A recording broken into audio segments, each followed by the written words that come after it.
Okay, so we are up to Mishlei 1521. Possibly shedding light on Purim? I don't know. Maybe. Ivelis simcha lachasar lev, the ish tivunos yiyasher lachas. Okay, and I'll tell you right away, the difficult part of the translation here is that those last two words. I think the first part should be fairly straightforward though. Yeah. The fool's happiness, or the fool provides happiness. Okay, so this is Ivelis is not the Avil. The Avil is the fool. Ivelis is foolishness. Oh, so foolish happiness. Ivelis simcha. So the person here is the chasar lev. I know foolishness is happy. Yeah, right. So foolishness is happiness to the chasar lev. Weak-minded.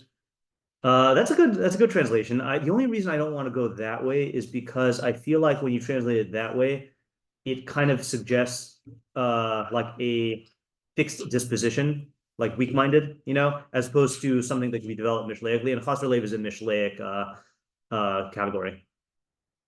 What's the literal translation? Empty-hearted? Not empty, chasar, lacking, right? To one who lacks a heart/mind, right? The ish tivunos.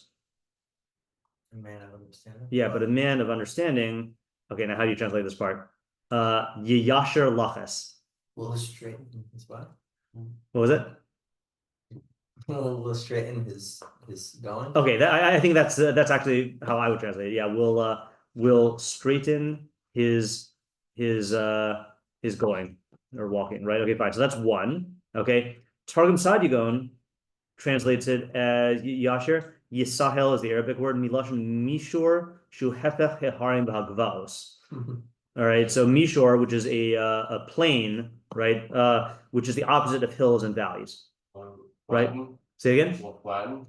Yeah. So how do you translate Yasher lachas? Well, it's true. Sounds like you're saying it's like flat. Clouds.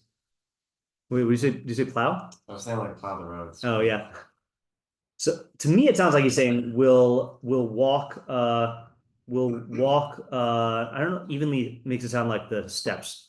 Is there a way you could say walk evenly, but implying like he won't go like different elevations? Like we'll walk on flat land. Yeah, on flat land. Yeah. It's strange, right? We'll walk flatly. I don't because I don't think it's walking flat. It's like yeah, right. We'll walk on an even plane. Yeah. Okay, yeah. Let's just do that. We can make it more eloquent later. Okay. So Targum Ksuvim says Shat Yusa Chedvasa hi lachasar liba. So foolishness is joy to one who lacks a heart. The Gavar de Misbayin, but a man who understands Tritsus Mahalech. So what he does here is can you tell what he's doing with his okay, well, I'll just say it. Tritsus Mahalech means that he's deverbifying this, right? Because Yasher sounds like a verb, which is why you translate it that way, right? But tritus just means straight, right? So just walk straight, okay? I think is how he's saying it. Walks straight. Tritus is just like a yashar, right? So he walks straight. Okay, then we got even more translations here. Art Scroll says foolishness is joy to one who lacks. Art Scroll always does this, by the way. Lacks an understanding heart, which is not a bad translation, but it always puts in, in brackets here. But a man of understanding, which I think fits very well here because this is the opposite of ish tivunos, right? And I think you do find. Actually, let's just do a quick search here. Chasar lev. I think many times chasar lev is juxtaposed with tuna. I mean, in the Chumash itself, you have chacham lev, but yeah. Okay, let's see here. So Hesi. No, that's a similar. Okay, specifically navon timate chachma the shevet legev chasar lev. So navon and chasar lev. This one's tzadik and chasar lev. This one is ish tivunos and chasar lev. This one is ovid admaso. Okay, then we got ours chasar lev. Okay, and okay, fine. So it's not all of them, but like it is something that happens here. Okay, so that when he but a man of understanding will rejoice when he walks uprightly. Okay, so walks uprightly. Corin says folly is joy to him who is destitute of wisdom. I don't like that. But a man of understanding walks straight forward. Okay. So walks straight forward. Alter says folly is joy to the senseless, but a man of discernment walks straight. Okay. So actually, I don't want to make these here. Let's see. Will straighten his walking. I'm going to say walking instead of going. Okay. Or will walk on an even plane, or walks straight, or walks uprightly, or walks straight forward. Okay, so yeah, so we got to keep that one loose in our minds here. Let me just move these. Actually, I think we can delete these. Okay, so obviously one question that is just implicit in our translation difficulties here is what does yiyasher laches mean, like physically, right? Like physically, even if it's not a mashal idiom. Yeah, Isaac. What are the opposites? Yeah. Specifically, what is it? What is it ascribed like? What's the relationship between what is ascribing to the chasar lev and what is ascribing to the ish tefuna? Right. So in other words, the chasar lev and ish tefuna does sound like opposites, right? Granted, the chasar lev and ish tefuna sound like opposites, but how are the predicates opposites? Right. In other words, Ivelis exactly. and yiyasher laches seem to be two different subjects. Ivelis simcha and yiyasher laches seem unrelated in subject matter, which I guess could raise the question here: what is the subject? What is the subject of this pasuk? Right. This is one where I think that's a good question.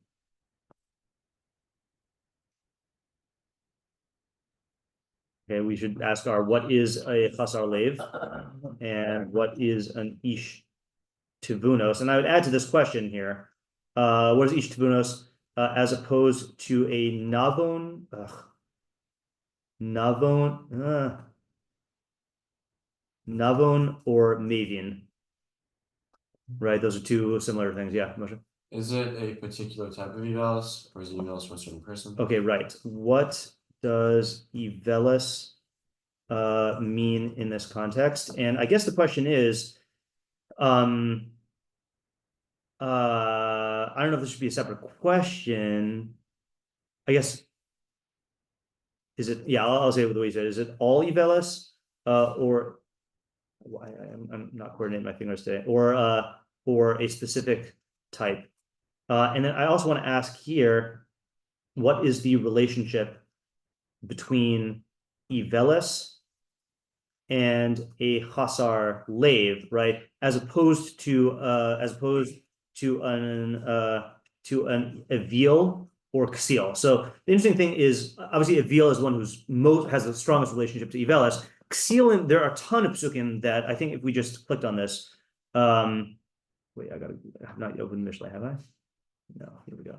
If you click on Ivelis, I think you actually find more psukim that ascribe Ivelis to the ksil. This is the wrong. There are other psukim about like evalis, like making people happy, making people laugh. That's true, right? Like the song of evalis.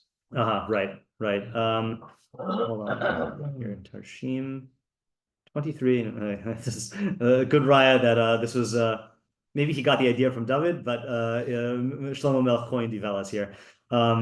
Yeah, I don't know if I've ever gone on this rant, but there's a certain type of person who says that if a word does not exist in Hebrew, then it's not a real concept, But like you just see how many words Shlomo Melech invented. I mean, Chazal invented a lot of terms, but you teach in Tanakh itself, a lot of these terms were just not in Tanakh. Although I think Aaron HaKohen uses this, right? Asher no anu v'asher chatanu. No anu is from Ivelis, right? We've acted foolishly, but not Evil as a person. Okay. People say that they're not concepts. What does that mean? Yeah, like meaning I think this stems from a belief that Hebrew was created by God as the Lashon HaKodesh, and like the words that appear in the Chumash are like those are the only like real ideas. Yeah, I know. Again, it's a stupid idea, but like because you just you look at Eov has so many words that don't appear any other place. It's just like, really, you're going to tell me that and if Moshe Rabbeinu wrote Eov, then it's even more, yeah. Okay, so yeah, look at here. You have Ksilim, Ivelis, Ksil, Ivelis, Ivelis Ksilim, Ivelis Ksilim, Ivelis Ksil Ivelis. Yeah. So it is associated with Ksil. Yeah, David. Twin questions. One, what is Simcha in this context? Right. What is Simcha in this context? And I also want to just clarify here. Is it happiness like as a state, or I guess sorry, as a happiness as a I'll say existential state, okay, joy as an emotional state, rejoicing / partying as an activity or something else. But I'm using these examples because I think these are these are three generic categories that you have a lot of variance in, but I am striving to become a happy person. I want to feel happiness, or I'm engaging in simcha, in simcha. Yeah. And together with that, particularly if it's the existential state, but what's the problem with the first half then? Okay, so if you're a Lev, and it's just first half sounds like this is a bad thing. Yeah. But if they're Mishleic, if they're happy, then they're happy. What else do they need? Yeah, that's a good question. Ariel? Who's the audience? Yeah, that's a good question here. Who is the audience? And this is an open question to me. I don't know if Mishlei. Oh no, it does talk to the Chasar Lev. Okay. How do I know that? Because I just saw it. Actually, I'll show it to you. So in Zion, in the parak of Isha Nachriya, I think Chasar. Yeah. It says, okay, B'ni, I'll just read from in the context here. B'ni Shemor Amarai, my son, guard my statements, u'mitzvosai titvoni taka, my mitzvos guard with yourself. Shemor mitzvosai v'yachia, guard my mitzvos and live. V'torasi ki ishon einecha, and guard my toros like the pupil of your eye. Kashrim al etzba osecha, that's not one usually. You tie them on your fingers. Kashrim al lochli becha, inscribe them on the tablet of your heart. Emor lachachma afosiat, say to wisdom, you are my sister, umoda labina tikra, and call understanding a friend. Lishmarchem isha zara minachria amara hachalika, to guard you from a strange woman, from an alien woman whose words are smooth. Ki b'chalon besi, now describes the scene. Ki b'chalon besi ba'ad eshnabi nishkafti. I gazed through through the window of my house, through through the lattice work? I think that's my lattice. Yeah, there you go. Through the lattice work. I saw, so who does he see? Va'eri ba'pasayim avina babayim na'ar chasar lev. So I saw among the simpletons, I understood among the sons, a youth who lacks understanding. So we know that Pesi and Na'ar are both people who Mishlei addresses, and then this is describing what happens to the Pesi and the Na'ar who's chasar lev if he strays with his woman. So I think it's safe to say that this is an audience of Mishlei. So good question, but I guess the question is, in what sense? I'm going to add a different question. And if it's a chasar lev, I don't think we've ever asked this question before. How do you speak to a chasar lev? Okay. In other words, for example, a Pesi, we know Pesi is someone who is basically making decisions about what's true, false, good, bad based on his feelings. So the way to speak to a Pesi is you basically just have to show him that his feelings are wrong and show him that his feelings are going to lead to his unhappiness. Chasar lev, I don't know. It depends on how we define chasar lev. Yeah. I have an idea. I don't know if you're ready. Not yet. Okay. Yeah. Okay. Chasar lev. I guess another question is what makes actually I'll put this before David's question. What makes Ivelis simcha to a chasar lev? What makes Ivelis considered simcha to a chasar lev, and what would that Ivelis be to a non-chasar lev? Yeah. And then the question about each tvunos is what makes him yashar lachas? Lachas. How does this stem from the quality of tevuna? And I would also ask, here's one where I do want to ask about what would this pasuk have to say about the middleman? All right, what would this pasuk have to say about the middleman, okay, such as a chacham, right?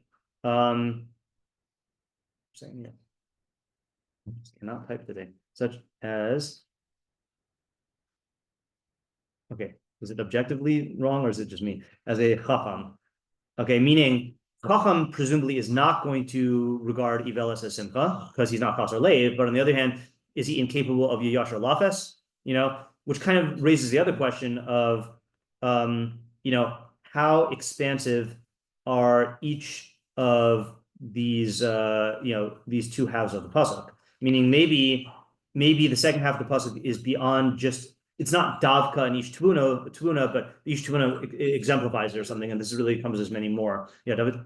Related to the if you were to see the yashar lachet or the path of the ish tbuna, would he specifically not take that? That's a good question also. Yeah, that's a good question. So how would the chasar leiv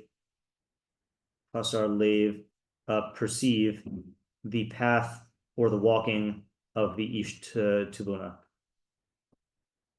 Ish tibuna. Yeah. I also want to start asking this question because, as I mentioned, we're gonna, now that we're in a new section, we'll start taking Rosh Hashanah seriously. What is the flow within this section? Okay, meaning from what was the last week's pasuk about the sun? Yeah, right. That is, I just want to see it with my eyes. I see. I keep going to 16. That's Monday night.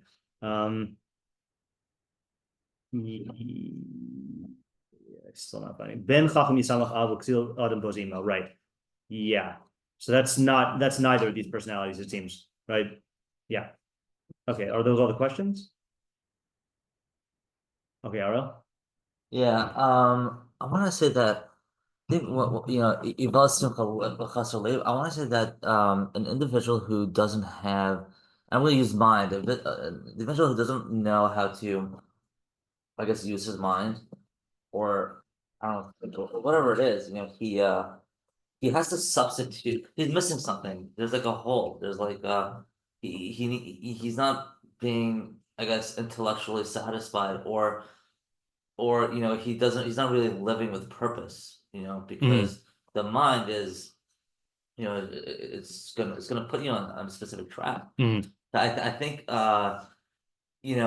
acting like a fool is kind of like a it's kind of like a pill, or like some, it's like a drug that will make you happy in the moment because you're really missing something, but it's not fulfilling. Okay, I like this step. This is a really interesting step. Okay, so I'm gonna phrase this my way, and you tell me if I'm adding or like Yeah, I didn't say the second half yet, but sure. I want to start with that. Yeah, no, I think this is a good starting point. So unlike other Mishleic personalities, which have I guess a positive negative, no, a positive a flaw, right? The chasar leiv is described as missing something. Okay, right? So because he's missing leiv, whatever that is what makes the Ivelis into simcha, meaning because it fills this void. And just to contrast this with a recent personality we've done, we mentioned when we were going over the laziness, right? I mentioned that the average person conceives of laziness as a lack of motivation, or a lack of, whatever, drive, or a lack of effort, but Mishleic laziness is really, it's an active philosophy of I want to avoid pain. But the chasar leiv does sound like a lack, and then like this Ivelis fills the void, and then is what makes him have a simcha. So if he is, so the implication is, the implication being that if he had, this is going to sound obvious, but if he had leiv, then the Ivelis would not be simcha to him. So I want to also make it. I want to take. I don't know if I'm going to take a stance, but I want to say that this guy, whoever this guy is, I wouldn't classify him as like an like an avil, because I think the audience is someone who may have the ability to become an ish tuna, or okay. I think he's like an in-between state. I don't know. I don't think he's a definitive Ivelos, or and I think the message, I think the prescription is the second half of the puzzle. Oh, so that's saying how. Yeah, well, okay, let me explain. It's not a direct prescription, but like the ish tavuna, an individual who does have an understanding, he knows exactly where his path is going to lead. And I think if you have a purpose, if you have where you want to go, and you're able to think about it from a logical perspective, that in itself will keep you on the right track of what you need to accomplish in life. So you're raising a question, which I don't know if this is a legit move, but we were translating ish tavuna does the action of yiyashar lachas. I wonder if you could translate it as that someone who is yiyashar lachas is an ish tavuna or becomes an ish tavuna. Because ish tavuna is, because when you ask your question about the chacham, like the middleman, I don't know if the chacham is, because it sounds like the way your question, with the premise of the question, is like ish tavuna is more to the right than the chacham. I don't know. That part I'm pretty sure is clear, because tavuna is always greater than chachma. I think that's a unanimous. Even though there's lots of machlokes about what tavuna and chachma are. Actually, sorry, I should say no. There's Avram and Rambam that contradicts that, which we did here. But most of the time in Mishlei, it's definitely chachma, tavuna, and then das. What's the causal relationship between ish tavuna and yiyasher lachas? Is it saying that if you are an ish tavuna, then you will be yiyasher lachas, or is it saying that if you are yiyasher lachas, then you are, or it makes you into an ish tavuna? Ezra? I don't really understand step one. Right. Spell that more. Yeah. So in other words, I'm going to give an example. I have an example in mind. I just really think how to formulate this. I mean, the drug example is a good example, right? In other words, there are people who lack and I'm not saying that this is what chassid means. People who lack a value system, like a conscious value system of, let's just say Torah, right? They don't have the Torah's value system. So they are looking to fill a void in their life to give them some sort of sense of value and meaning. So for them, partying will give them that temporary sense of, I finally found what life is about. But they, and then they find that there's various flaws with that. But if you had a value system, then that type of simcha wouldn't appeal to you. And the reason why I'm going to this example, by the way, is because this is Shlomo HaMelech in Koheles. I just want to read, it's two pasukim, is in 2:1 and 2. Amarti ani belibi lecha nascha bismcha urei betov v'hine gam hu hava. So I said to myself, I said to my heart, in my heart, that's a thing. There's code words in Koheles, according to some Mefarshim, that the difficulty with Koheles is that it has true statements and false statements. So you never know if he's expressing the truth or folly, right? So some people say you just have to figure it out based on theorizing, and it gets you into weird positions where you have psukim where some Mefarshim will say this is the true derech, and others will say no, this is the idiot derech. So. But then some say if he's saying I said in my heart or I said to my heart, that means an emotional thing. But if he's talking, a different way, that's different. Anyway, here's clear. I think this is folly. L'chana anascha b'simcha. Machlokas, how to translate anascha is, some people say it's from lashon of nisayon, I will, or nun samech he, I'll experiment with rejoicing. Others say it's from nisuch, which is like pouring out wine, which means I will experiment with alcohol, all right, specifically. Or Abitov, and I'll have a good time.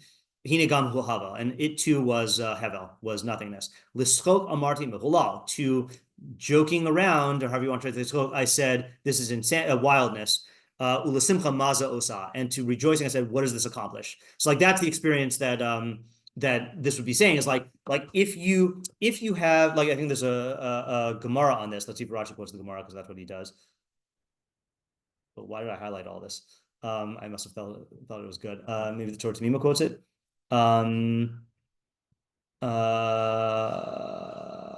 Okay, there's a thing that says that this is referring, maybe not this pasuk, but a similar one, is that it quotes a contradiction where he praises simcha, and then a pasuk where he degrades simcha, and then it says lo kasha kan simcha shel mitzvah kan simcha she'eno shel mitzvah, right? So if you have a value system of Torah, chachma, perfection, whatever, and then you partake of simcha, so then it fits into a larger value system and can augment your sense of meaning. But if you're trying to create meaning out of a temporal experience, then you're not going to be satisfied. Yeah. So can we clarify what the pasuk is missing and what Ivalis is? Yes, that would be nice. Yeah, I forgot to write down Ariel's third step. Third step is, this is telling him how to become an ish tivunos, which we don't know what that is yet. Yeah, so we need to figure out what the chasar leiv is. Yeah, I think that would clarify. Well, this. I think I thought you kind of said it. Chasar leiv is missing. I think the chasar leiv is missing like a values and mission. Yeah, so why is that not right? So I have toyed with that idea of leiv meaning your what you value. You don't have a word for values in biblical Hebrew. So leiv, Rabbeinu Yona often says that leiv refers to midos. I don't know if this is the same or different, but leiv is like, leiv is clearly an analogy, right? It's not talking about the organ that beats and pumps blood. So leiv is the center, like the leiv hayam, like the center of the sea, So the leiv is what your core values are, So, but the question is, what does it mean that he lacks values? You can't just lack values. It must be he lacks a leiv tov. Like you have to say something. No, because everyone has values. What I mean, it's not just values. It's also people do lack clarity in yes, in right. their values. Yeah, that could be right. Right, and that would fit with ish tvunos because it's lacking some sort of tvuna. There's a whole. It's kind of like. I'm reading a book right now from Gary Keller, and he explicitly says, like, if you don't have your clear mission values and whatever it is, and your why, like you're going to be doing activities that's not in line with your values. Right. It's going to distract from your values. Yeah. That's the sense I'm getting from this also, is that what allows the ish tvunos to walk yashar is he has a destination, that he's pursuing. Yeah, but I think we're dancing around this. Let's go with Moshe and then Isaac. Yeah, I guess the question on it, although I have an answer, is if you say that simcha is something like partying or short-term happiness, the chasar leiv is going to realize quickly that that's not happiness, because he's going to wake up hungover. He's going to have a quick rebound where he is really upset that he made those decisions. So wouldn't it make more sense to say that the Ivalis, the simcha that he's buying into, is just a value system that doesn't make so much sense, or that it's foolish? Yeah, so Ivalis definitely implies that to me. Like a popular sense of morality that really doesn't make any sense if you think into it, but he's a chasar leiv, and people are telling him that it makes sense, so now he's happy riding the wave of what everyone else is right about. Right. So I'm gonna classify this under Ariel's thing, which is that perhaps the Ivalis is a flawed or superficial value system that he is attempting to derive a lasting, real simcha from. I just wanted to comment on that, but they may wake up hungover, but the point is, we still drink alcohol. It's right, a drug. It's like an addiction. Yeah, but I think the reason why what Moshe is saying fits in better with the approach you're trying to take here is because that person is just trying to get peak pleasure experiences, but this seems to be trying to find some sort of stable meaning or something. All right. So Isaac. Yeah. So this might line up with Ariel's approach, might not. Just a different, maybe different focus on the pasuk. Yeah. I think it's so. This is really addressing the disconnect between the first half and the second half. Okay. In terms of in terms of the predicates, I think I'd say that the subject of the pasuk is about about their the decision making framework of the chasar leiv versus the ish tvuna. Okay. The chasar leiv is making decisions based on what he feels is going to make him happy, and that's going to be Ivalis, because he's not thinking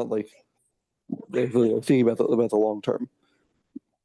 But the Ishtuna is thinking about like the whole like path he's on, and what is going to be a straight thing, and that's like that's the kid's framework for decision making. Okay, I think that's a good resolution to the opposites. And I do think we still need to fill in the blanks. Yeah. Okay. So where are we holding right now? Are we have one approach, two approaches, or three approaches? Yeah. Moshe. Maybe you can say, I guess what the other half, the Ishtuna side is saying, the Avelis, is that is saying that the way to fix this is by changing your mindset. To say the point of life is not simcha, meaning you might think that whatever the Ishtuna had, and you also look at the Ishtuna and say, oh, look at him, he's smiling all the time, or he's happy or something, so he has true happiness. But the point is that the Ishtuna isn't, as the pasuk saying, has a better or truer happiness. Rather, he's just walking a yashar lefes. Interesting. It may involve happiness, but he has all he's trying to do is I don't know if the terms here, search for truth, just aligning his values, trying to live a life that's actually meaningful. Right. Okay. So let me. I think that complements what Isaac saying well. So the chasar leiv, it looks for happiness. Okay. But there's a book that called Stumbling Upon Happiness. So the story with this book is in the old yeshiva dorm. We had a cleaning crew come. So I had in both bathrooms, there were two bathrooms. And I had kind of like a little library in there, and that was one of the books. And I would slowly read the book. And one day the cleaning crew just threw away all the books. It was a very incompetent cleaning crew sometimes, but so I bought another copy, but it was one of those things where I had gotten interrupted in reading the book and I didn't pick it up, but I've heard so many people recommend this book. But I think from what I get from the title is the central idea there is that if you pursue happiness, then that is going to lead to constant disappointment or disillusion or whatever it is. But the Ish Tuvunos seeks, I guess focuses on the Derech Yashar, and the type of happiness he gets, but doesn't seek, is mimela, right? I.e., it follows without him seeking it. I think that's a good implication, according to this approach, at least with Isaac. Yeah, David? Practical takeaway. Yeah. I would start with just one other discrepancy between two halves. The second half is an ish tibuna, and the first half doesn't have a person who seems to be cemented as this type personality. Right. So for one, just to start, I would say that I think that this kasar leave can mean within each person, even in each tibuna, that there are certain aspects where this person is a kasar leave. So I would say is that in the practical application that I think without having a fully thought through and formulated a value system, we fall into things that will bring us simcha, and then from that we'll then follow after that and start to act with the Yevelet. And the only way to then break out of that is to stop and to think through being each tibuna. And then from there, actually straighten out your path, or else the path will form. You'll be formed by the path. Yeah. Okay. That fits in with Ariel's dynamic as well. So in other words, observation is the first half doesn't say ish, which implies that chasar leiv is I'm going to call it a quantitative phenomenon. Sure.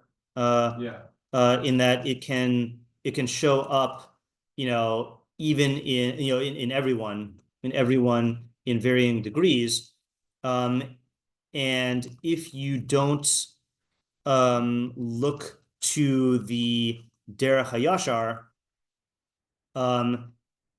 then Ivelis will swoop in to fill the void, wherever that void exists.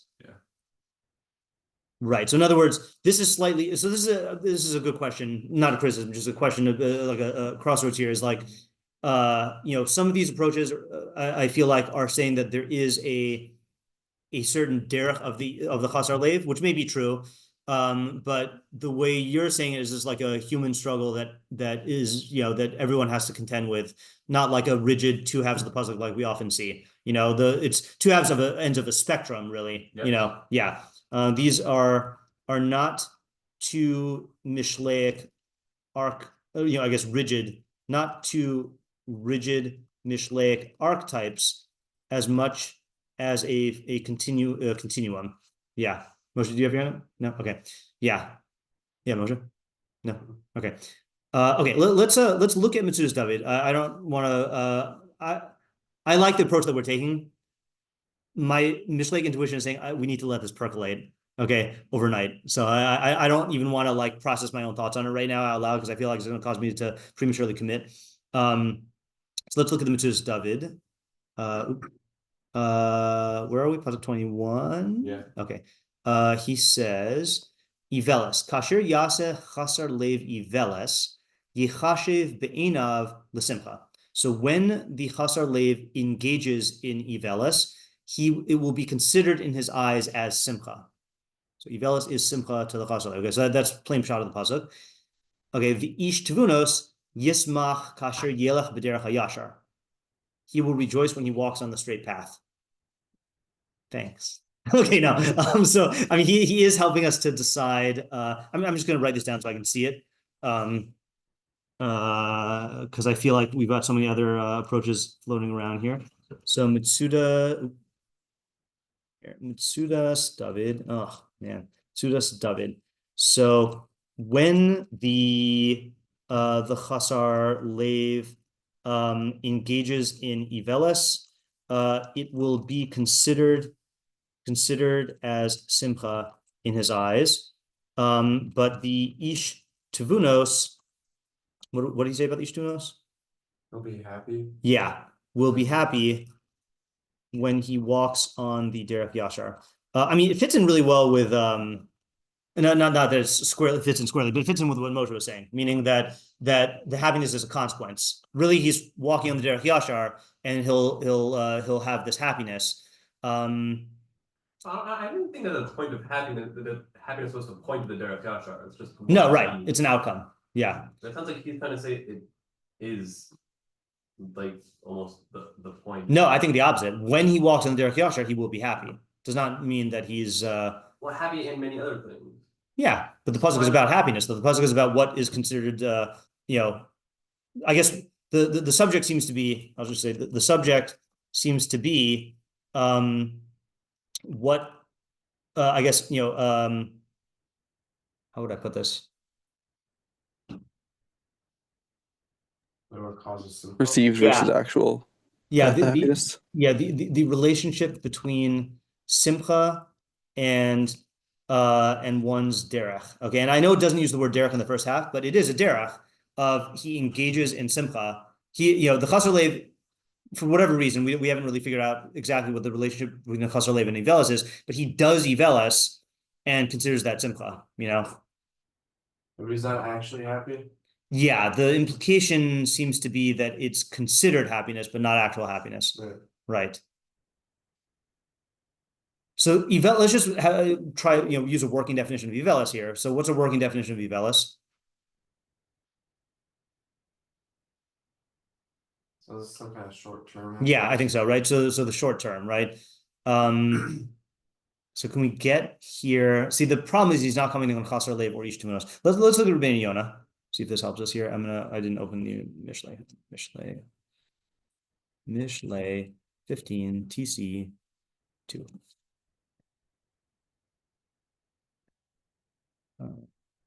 Doesn't that have a Rabbeinu Yonah on there? It does, but the Rבינו Yonah on All Torah is not good. Yeah. The Rבינו Yonah on Mishlei, there are multiple versions, and the one on All Torah is always the lacking one, 21. Okay, iveles simcha lachasar leiv mi she'in lo leiv. I bet he's gonna say midos tovos. I bet he's gonna say midos tovos. No. Simcha lo he ivelis. So the simcha to him is ivelis. Because that's like what Ariel is saying. Oh, sorry. Simcha lo. Wait, that's the opposite, right? Yes, his simcha is foolishness. Yeah. Not foolishness. We were saying, right. That's interesting. What's footnote 37 say? Ulai tzarich lamar be'iveles kilidalhan asher simchaso be'iveles with kisve yad something dome she'in lo leiv lefisha simcha. Okay, fine. We've got to read the rest of this time. Lefisha simcha tis orer min halev, because simcha is generated from the lave. Kara la asher simchaso be'iveles chasalev. Then it called the person whose simcha is in iveles chasalev. Okay, I don't know what he's saying yet, but I want to read the whole thing. V'yishtvuna yiyasher lachas lo yimtza ha'hefech hagamor mimidas chasalev. He notes this. You don't find a complete opposite from the chasalev. Be'ishtvuna, in the ishtvuna. Ki lo kol hanavonim smechim b'mitzvos ad higia mimida lamida lamalas hatzadikim. Wow. Okay, that's interesting. Not all navonim. So first of all, it sounds like he is using navon and ish tavuna as synonyms. Not all navonim ascend to the level from mida to mida to the level of tzadikim. Shnemar behem simchu bashem v'gilu tzadikim. So he's learning that there is a continuum here from at the very least, chasar lev to navon to tzadik. That's interesting.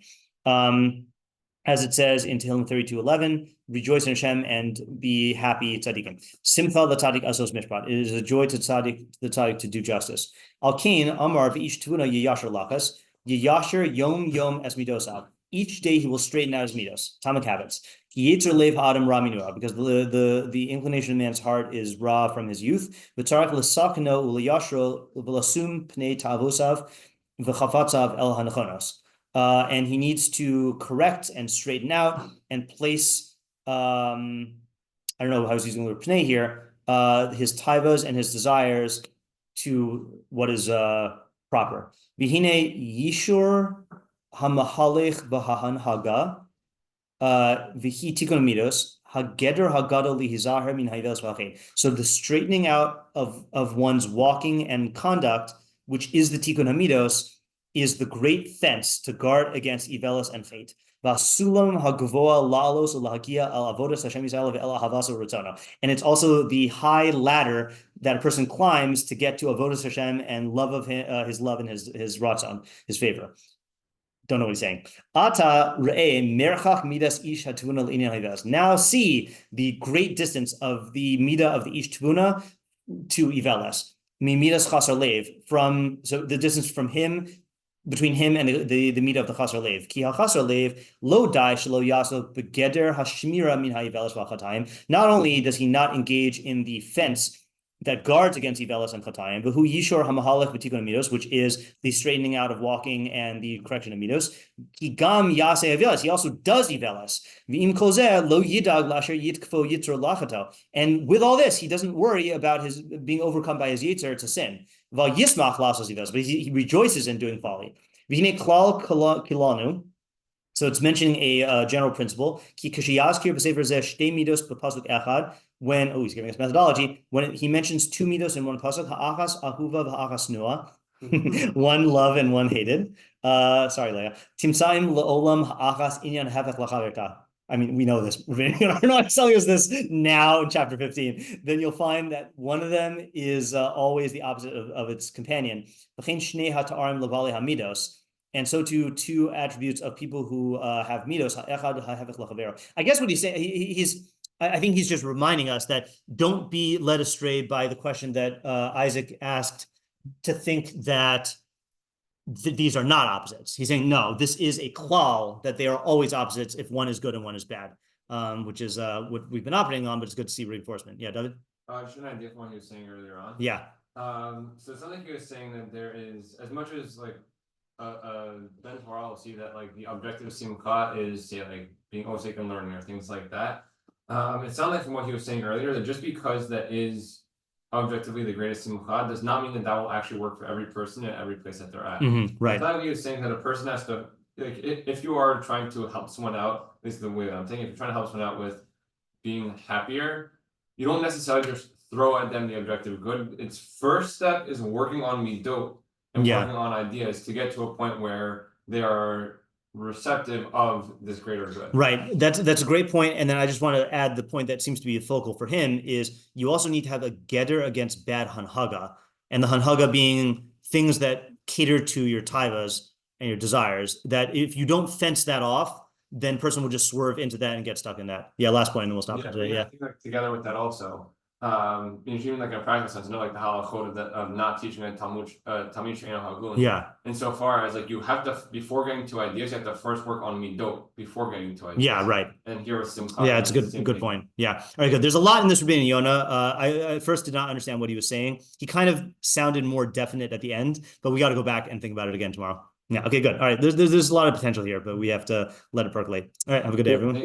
Just about David's last point. Yeah. Yeah. Isn't that what Shammai held? And Hill held you don't need to specifically work on your mitos before you start learning. Right? Remind me what the statements are that you're talking about. I'm talking about the story about the person who wanted to convert, and it came to Shammai, and Shammai said no, and then I think it was the. I don't view that as about this at all. I mean, maybe you learn it differently, but I mean, first of all, I might be mixing it up with a different. Okay, yeah, because first of all, that's about conversion, not about learning, which is the main difference. Meaning Shammai would respond differently to someone who wanted to learn Torah, who's a Jew, and then I don't know if that's about mitos. Yeah, I think I'm mixing it up with something else. Yeah, if you think about it, let me know. But yeah. All right, see ya.